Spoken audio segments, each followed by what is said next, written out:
If you believe that every secret leaves a shadow, subscribe to Dark Evidence. Because some stories don't end. They just wait in the dark. October 1993. The Baldwin County Fair lit up the Alabama sky like a fever dream. Red, gold, and loud enough to drown out the truth. That night, 19-year-old Sarah Beth Thornton was seen standing near the carousel. Denim jacket, white sneakers, and a look that didn't belong in a place filled with laughter. She was waiting for someone. By morning, she was gone. Her car was found in the dirt lot. Engine cold.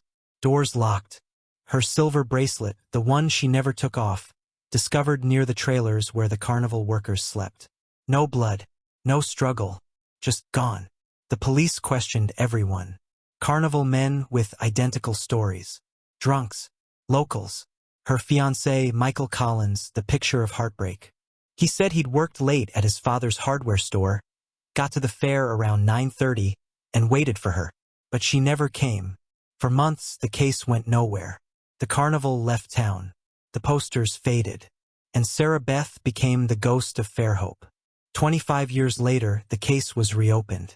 Detective Marcus Thompson, a cold case investigator, found something everyone else had missed. A lost box in the evidence room. Inside old VHS tapes, interviews from 1993. He watched them all until he reached tape 14. Michael Collins, the perfect fiancé. The same story told again. But when the detective asked if they'd argued before she vanished, Michael hesitated. Just 2 seconds. But it was enough. Thompson checked the old evidence. Hair samples from a carnival trailer that had never been tested. DNA results came back.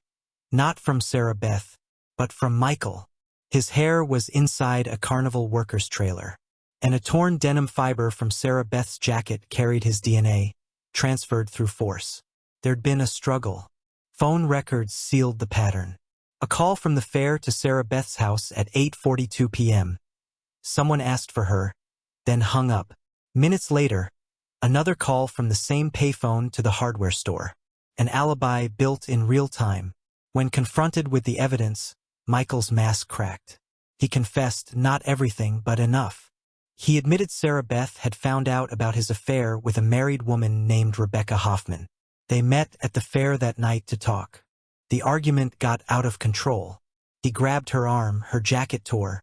She said she was going to expose him, ruin everything. And then, he claimed he didn't remember what happened next. But Rebecca Hoffman remembered.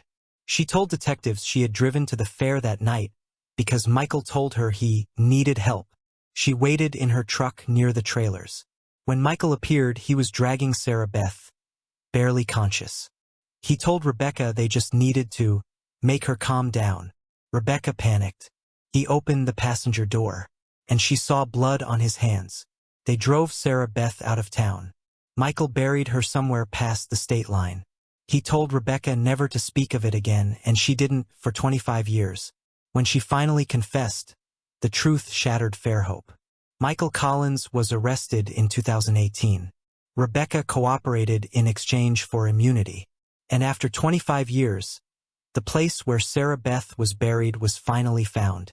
A shallow grave covered by pine roots and forgotten time.